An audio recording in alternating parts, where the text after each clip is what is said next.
China's killing our canola. $45 billion gone. Western farmers bleed. Mark Carney? Silent.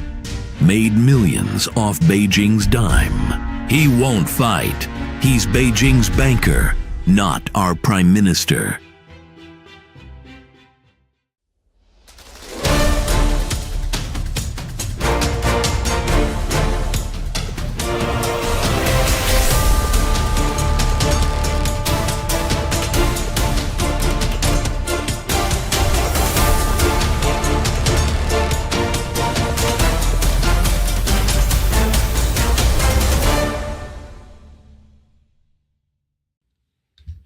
Liberal leader Mark Carney just opened another front in the Canada-US trade war. Western Canada. Before the Liberals swapped out Justin Trudeau for Mark Carney, the former Prime Minister made clear that he was willing to consider an export tax against Alberta oil and Saskatchewan potash and uranium, perhaps even British Columbia light natural gas. But Trudeau was a dead man walking, and what he said mattered little when he had just one colorful sock out the door. But at a campaign stop yesterday, his replacement, Mark Carney, put a federal embargo against Alberta and Saskatchewan exports right back on the table. Curiously, nobody has mentioned an export tax against, say, Ontario autos or Quebec airplanes. Of course they haven't. Those are the industries most at threat from U.S. tariffs, and they also happen to be in the places with the votes that will decide if Canada has a Liberal or Conservative government on April 29th. Carney is leaning into a tried-and-true Liberal strategy. Screw the West, we'll take the rest. It's been used many times before, but never so successfully and divisively as in 1980, when Trudeau I ran on a platform of controlling Alberta's oil for the benefit of Eastern industrial and consumer interests. It culminated in the National Energy Program, which sent Alberta into an economic depression. Ever since, Albertans, and Westerners more broadly, have sought to aggressively elbow our way into better democratic representation, like with the Reform Party, or to firewall off predatory federal intrusions, like the Alberta Sovereignty Act. Mark Carney is hinting strongly that he will use the West's economic drivers, like natural resource extraction, to prop up those in the East. It's the ugliest manifestation of so-called Team Canada, and it could work, as it has before. Pierre Poilievre would be put in the uncomfortable position of having to defend the freedom of the West to export its products while sounding less militant than Carney and protecting the interests of the East. Whatever the cost to Westerners, Carney would be able to position himself as the defender of Canada, at least as the more valuable voting blocs in the East might see it. If our Eastern neighbors were to endorse such a plan, it would be a democratic mandate to wage open war against the West's primary industries. And Westerners should treat it as such. Westerners should not accept it, no matter how Easterners vote. They are free to vote for whatever confiscatory, economically suicidal, and illiterate plan they wish. But we, Westerners, are under no obligation to accept it. The oil, gas, potash, and uranium in Western Canada do not belong to the federal government. It belongs to Westerners, and it should accept no further federal overreach to control them. Further compromise and appeasement of Ottawa is pointless. We compromised with Pierre Trudeau to protect our resources in the 1982 Constitutional Amendment. We compromised to appease Quebec nationalism and special status in the 1980s and 90s. We compromised our Reform Party-era demands for equal Senate representation in the name of building a pan-Canadian Conservative coalition. We accepted, however unwillingly, the carbon tax, the West Coast tanker ban, emissions and production caps, and no more pipelines legislation of just the last decade. And we did it all while paying far more into Canada than we ever got out. Westerners have compromised without end for national unity and prosperity. Somewhere along the way, our interests should count for something. The prosperity and freedom of Westerners should not be mere collateral to the interests of others. An export tax on Western products amounts to a federal embargo of Western exports. That's something that only a hostile foreign power does, like the British blockade of Boston Harbour after the Boston Tea Party. If Ottawa imposed any export embargo on Western products to the United States, we must respond with an immediate export embargo of our own against Ottawa. And if Ottawa persists in waging an economic war against the West, we will have to consider more drastic measures, won't we? We're going to change things up a little bit today. Canada is going through a federal election right now, but just weeks ago, Germany had a federal election. And yeah, so regular viewers will know that I pay a bit more attention to German politics than the average Albertan, but it's very important. What's happening in Europe is much of what is happening here in Canada right now, and in some cases, what we can expect to happen, because they are further down the road on some of these fronts in terms of destroying rational energy policy, in terms of mass migration and what that's doing to the demographics of Western and Central European countries. It's very important. So I'm going to ask you to follow along with me and unplug from the Canadian election for just a few minutes, because I've got a really interesting guest with us today. We're going to have on Christine Anderson. Now, she's a member of the European Parliament with the AfD, the Alternative for Germany, or Alternative für Deutschland. She is from Hesse, which, for those of you who don't know, is the province or Länder in Germany that encompasses Frankfurt. Beautiful city. I'm sure most of you have probably just stopped at the airport, but you should get out and stretch your legs from time to time when you're there. So we're going to bring her in right now. Guten Abend und willkommen, Frau Anderson, bei der Westen Standard Zeitung. Ja, vielen Dank. Freut mich, hier zu sein. Thanks for having me. We're very glad to have you. So you've actually got some background with Canada. We're going to get to there in a bit. We're going to work our way through. So Germans just had a federal election, or Bund, to elect a new Bundestag, essentially the German version of the House of Commons. And the AfD was pretty much unanimously considered the big winner. To a lesser extent, the Union, which is the kind of sister parties of the CDU, CSU, and maybe even Die Linke a bit, who significantly increased their vote share. That's the, for lack of a better term, the Communist Party. Yeah. I don't want to name call, because your party gets name called as well, but I think they're very openly Marxist party. They're Yes. quite unashamed of it. Germans voted significantly to the right. One of the biggest wins of the right in the history of the Federal Republic, I think it's very fair to say. First place was what's generally described as the traditional Conservative Party, and the CDU, CSU, for most of its history, I think, would fairly be described as that.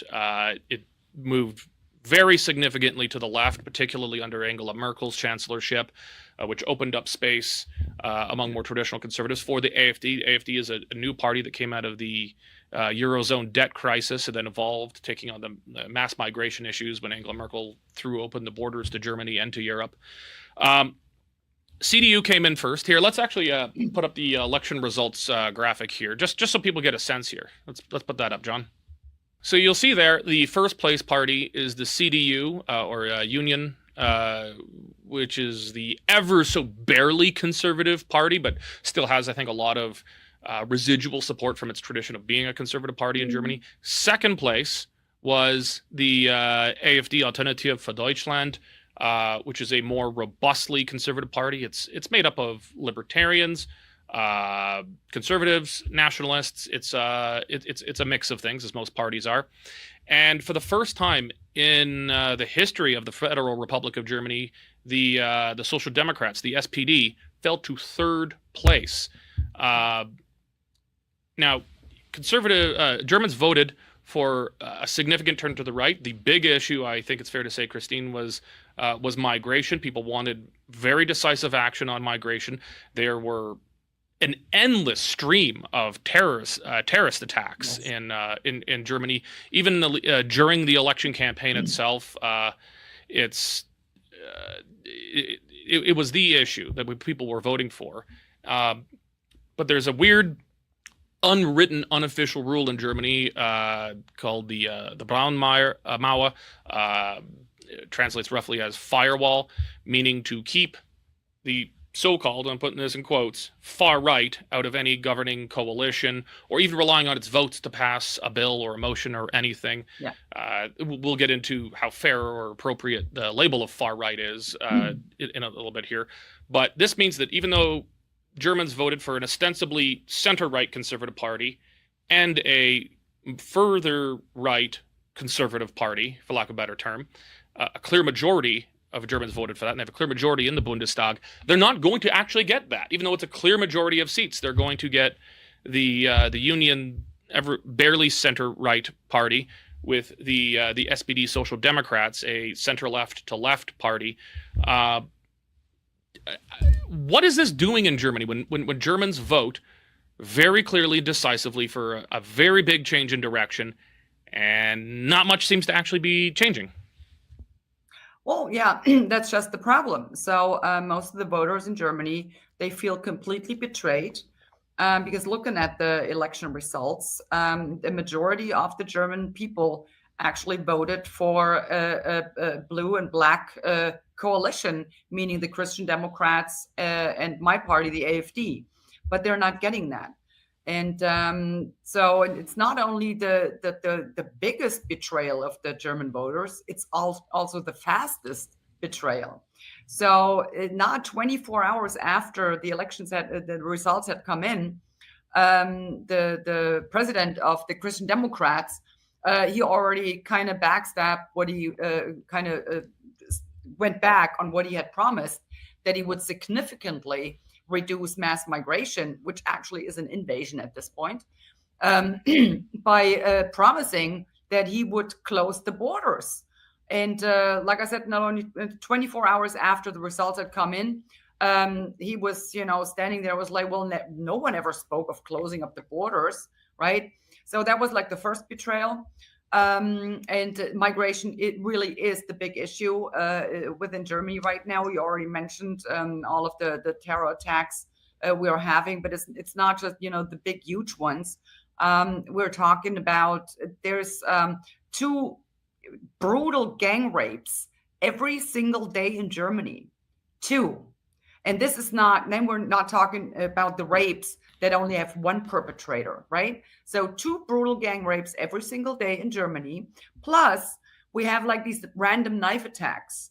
And they're no longer happening on a daily basis. They're happening on an hourly basis. So just anywhere in Germany, if you're at the wrong spot at the wrong time, you might fall victim to some, the majority, they are claimed to have, psychological problems. So you fall victim to just a random knife attack. So this is going on. So migration really was a big issue. And he betrayed the people, by now saying, well, no one ever spoke of closing the borders. The second thing they did, which was even more despicable, is the fact, so now all of a sudden they realized after that visit of Zelensky in the White House, and that Donald Trump, how he was not BSing around with Zelensky, and pretty much, told everyone, look, you either, get to the table and you negotiate a peace deal, or there isn't going to be any support from the US anymore. So now all of a sudden they started realizing here, oh my God, we are no longer able to defend ourselves. Yeah, why are we no longer able to defend ourselves? Very simple. In the last decades, any young man who had, any aspiration of joining the army, whether it be in a setting where it's mandatory, where you have to do serve a certain amount of time, or a voluntary. I mean, they were stigmatized. They were called names like murderers, and all of this going on. So, and it was like, yeah, self-defense of our nations, that was frowned upon. So now we are in this situation. Now they're realizing, oh shoot, Donald Trump is no longer footing the bill, or the American people, I should say, might no longer foot the bill for our defense. So now we have to do something, right?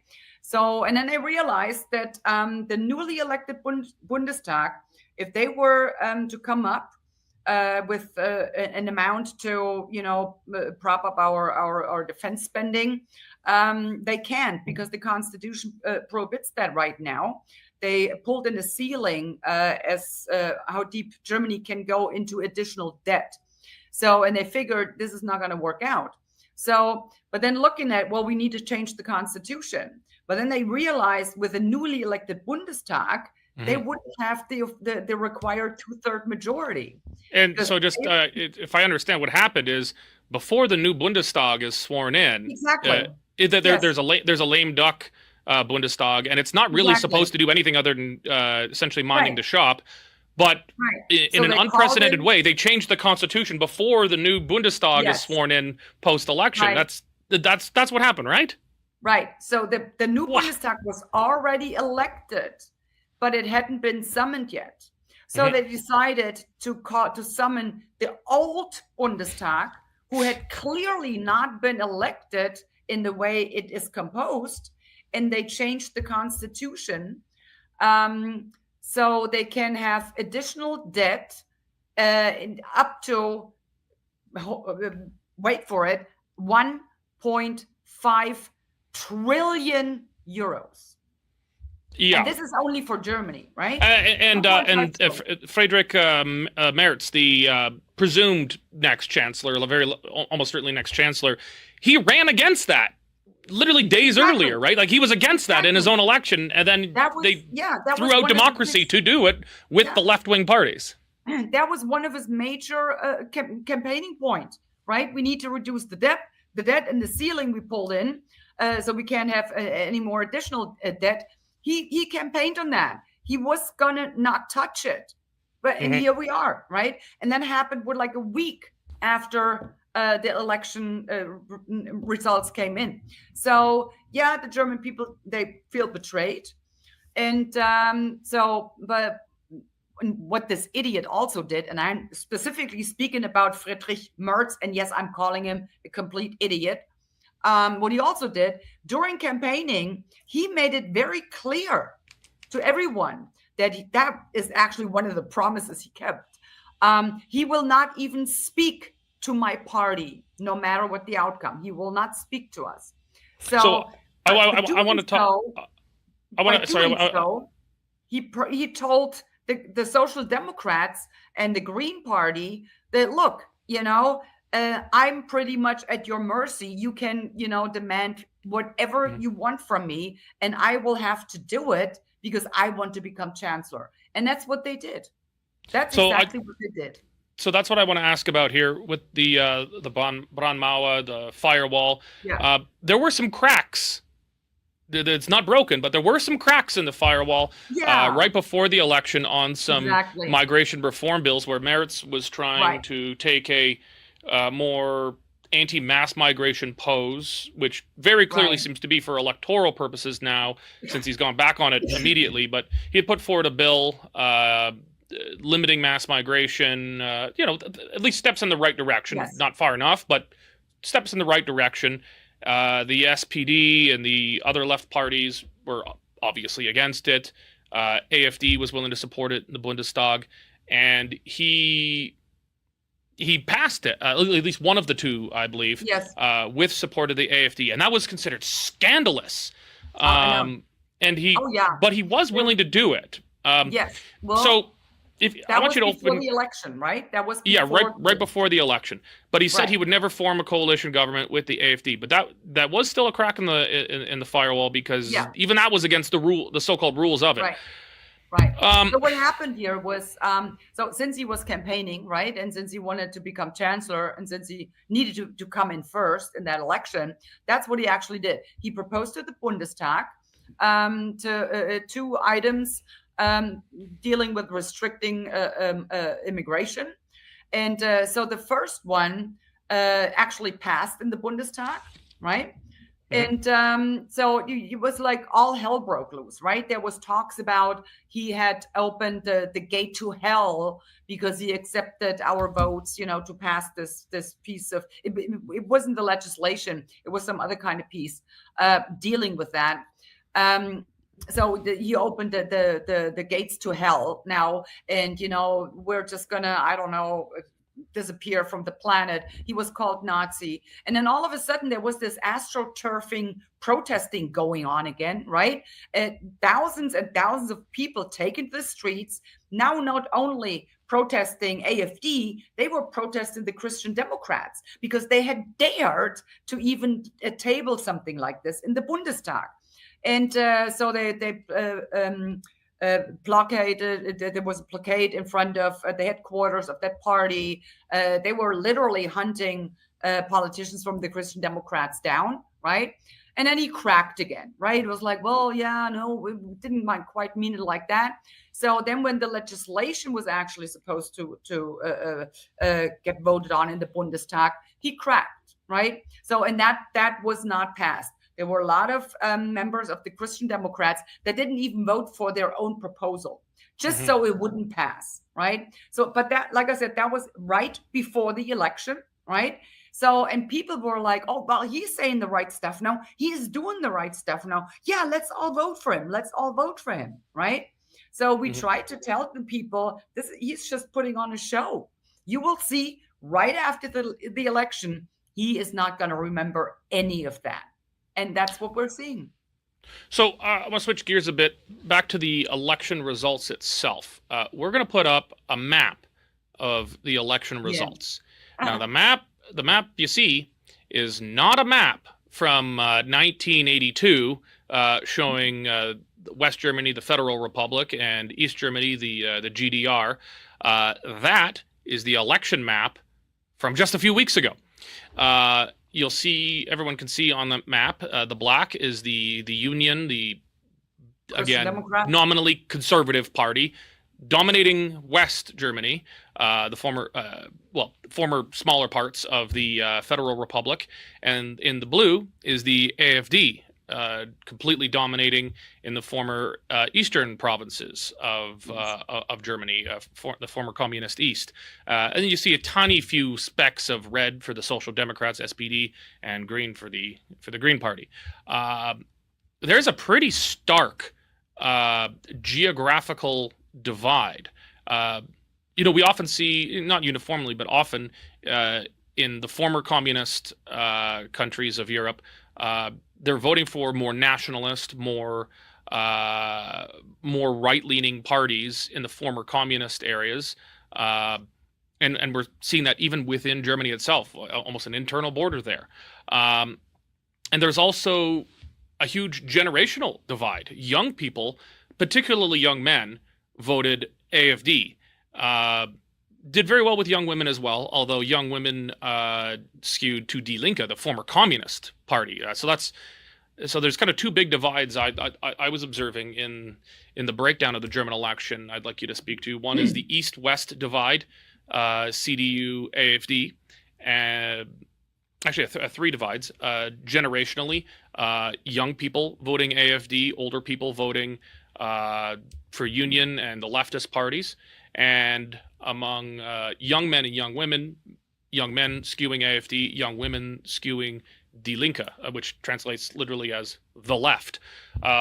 Those are kind of the three big divides I've observed from the election results. Do you maybe want to speak to those three? Yeah. So just looking at the map, right, you clearly see what the majority of the people voted for. They voted for a coalition between the Christian Democrats and the AfD. What they're getting, however, is yet again green and left policy. That's what they're getting. So, like I said, big betrayal. On that divide that you were touched upon, there, as far as the divide between East and West is concerned, there is a very good reason for that.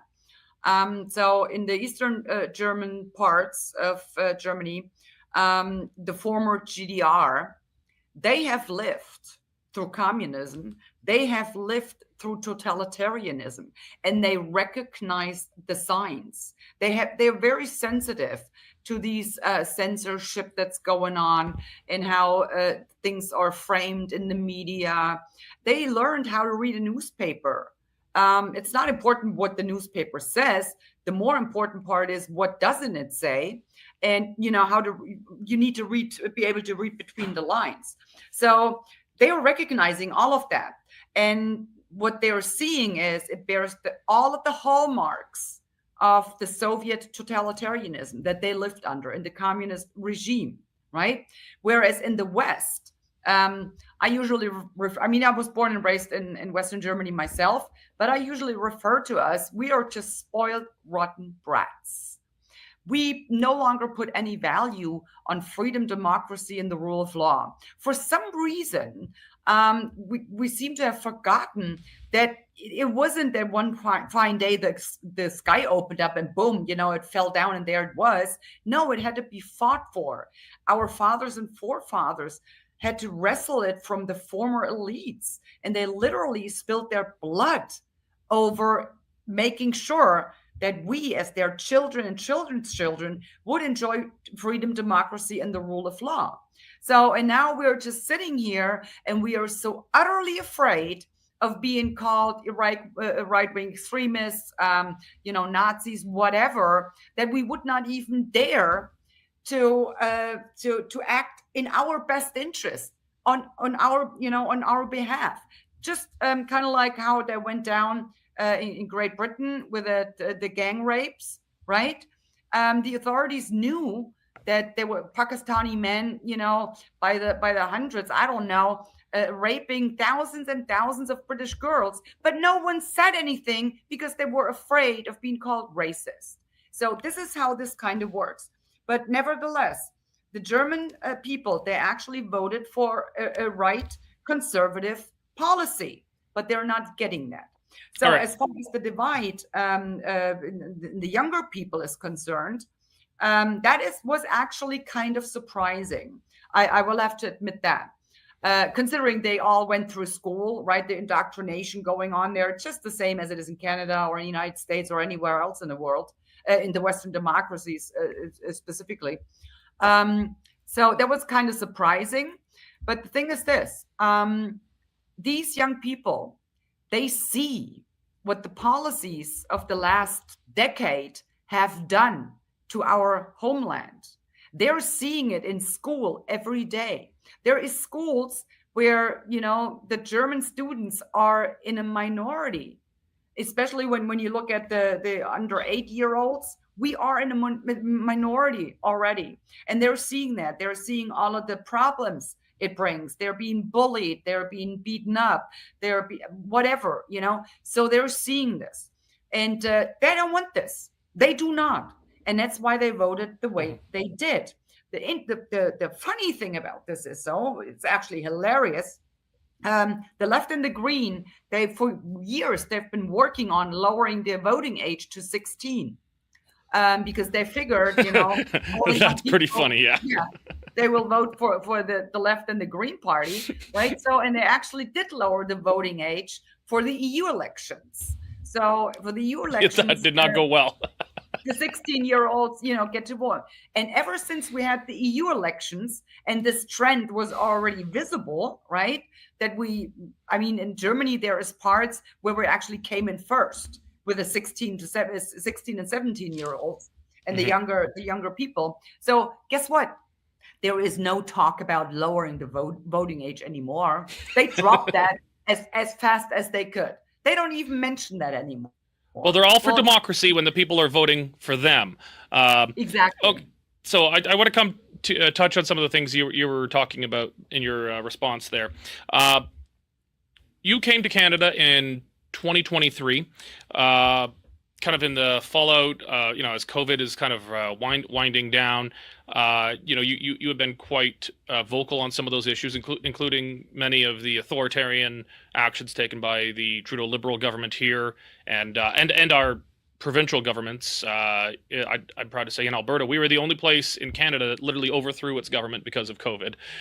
And but you had come, and there was significant controversy in the media around it.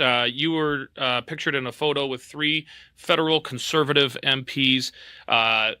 It was denounced by the Liberals, by the Socialist NDP party we've got here, by the media, and then eventually even by the Conservative leader, Pierre Poilievre, as racist, right-wing extremist. Now, most Canadians know very little about your party, the AFD. They maybe know slightly more because the election just took place and AFD made big global news, but they still know very little about it. But the media in Canada and across the world seem to have adopted the language used in German media, just saying far right or far right extremist, Rechtsextremismus. I butchered that one. But right wing extremist, racist, fascist, all the traditional insults that get thrown at anybody to the right of a liberal generally. The German media uses that language to describe your party. And the rest of media outside of Germany that know almost nothing about the AfD just said, well, if the German establishment media says that, I guess we're going to use that language too. Why do you think it is? Because with maybe a few differences here and there, I don't think there's a huge difference between, say, the AfD of today and, say, Helmut Kohl's CDU of 30 years ago. There's some differences. In some ways, he was more right wing than the AfD. But it's not. It doesn't appear to be wildly outside the mainstream of German politics. It's just that the CDU kind of gave up its place as the main party of the right. Yes. So why do you think it is that the German media attach the right-wing extremist and racist label to your party? I think it's fairly described as a nationalist party. That term probably has less of a pejorative connotation in English than in German, but I think I would describe it as a nationalist party, but I would say that's a good thing. Why do you think those harsher labels like racist, fascist, extremist get attached to your party, and what do you think you and your party can do to shake that? There actually isn't anything we can do to shake this, because our program, if you read our program, and you're right, it is it actually resembles the program that the Christian Democrats, that is the former conservative party here in Germany that came in first in the last elections, it pretty much resembles their program. What has happened, however, is there has been a dramatic shift to the left in the last decades. Even with the Christian Democrats and Angela Merkel, she must have been the best green chancellor Germany ever had. For those of you who don't know, Germany never had a green chancellor. But Angela Merkel from the Christian Democrats, she was in fact a green chancellor. She gave up on every single principle that the Christian Democrats still held at that point, right? So she tore down all the nuclear power plants. She ripped open our borders wide open. And now we have the marriage for all. And, that slippery slope. Now we have the self-ID for the transgender confused, I want to call them. So they can just self-ID. So she pretty much relinquished any kind of holy ground they still held in the Christian Democrats. So with this shift to the left, any kind of a reasonable policy, any kind of common sense even appears to be now totally out there, like extreme, some whatever. So on top of that, the majority of the people in public media in Germany, they are predominantly from the Green and the Left Party. So no wonder there is no media pluralism anymore.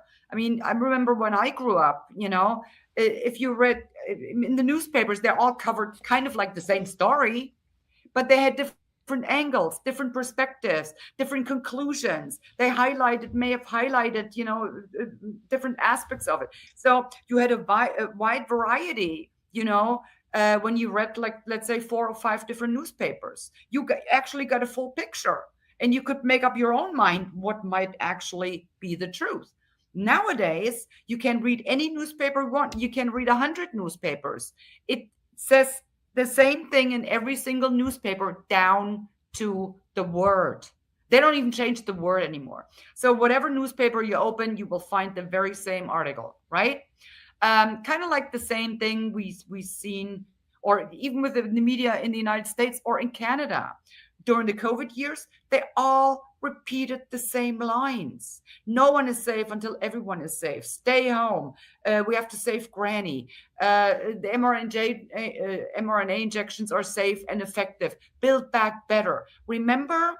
Then it's a threat to our democracy. The same lines everywhere. They're literally reading from the same script. So with the public media in Germany, it's by the way, it's funded by the German people. And they call it democracy contribution, right? So, but No, we have the same thing here, yeah. Yeah, we are paying to be lied to. We are paying to be gaslighted. We are paying to be manipulated, and we are paying to be frowned upon, stigmatized, ostracized, called names. That's actually what the German people are paying for, because that's what they're seeing every day in the public media and on TV, the legacy media. This is how insane this is at the time. But the thing is this, like I said, it's not only happening in Germany, it's happening in every single Western democracy. Like I said, they were literally reading from the same script. And these attacks on freedom, democracy, and the rule of law, we are seeing this everywhere. Whether it's Germany, France, Italy, Great Britain, Canada, the United States, Australia, we are seeing it everywhere. And this is really frightening, because the point is this. Had there been 1 or 2 or 3 states going rogue somehow, falling off the trail and betraying civil rights and fundamental rights and all of that, eventually the people would have had the hope eventually, the world community is going to step in and put a stop to it. But who do you think is going to bail us out? No one. If they're all in lockstep, if they're all doing the same thing, there isn't going to be anyone coming around to bail us out this time. We're screwed completely. So it's up to the people. They need to understand what is happening, and not just in their country, but in every single Western democracy. And they need to step up, and they need to make their voices heard and need to protest. Because otherwise, if they succeed and we do slip in a fully blown totalitarian regime, considering the technological means they have at their disposal nowadays, we're not talking about 70 years of Soviet Union. We're not talking about 40 years of GDR. We will then be talking about a very, very long time if we'll be able to overcome it at any point. I don't even think that is possible. So we really need to get we really need to get on this, and we need to fight this already. Well, that's very much why I wanted to speak to you, was because I see Europe and Germany as very much a canary in the coal mine. Germans, at least in large measure, I think, woke up to the danger they are facing in the election they had. Not that it seems to have done any good, because the same people will largely remain in power regardless of the election. But I very much appreciate you joining us today, Frau Anderson. And actually, I've always wondered, Anderson is not a very German name. It sounds very English. You must have some English roots, right? No, it's my married name. Ah, okay. Well, thank you very much for joining us. I think it's been very insightful into what's taking place in Germany right now, and very relevant to Canadians going through their own election as we speak.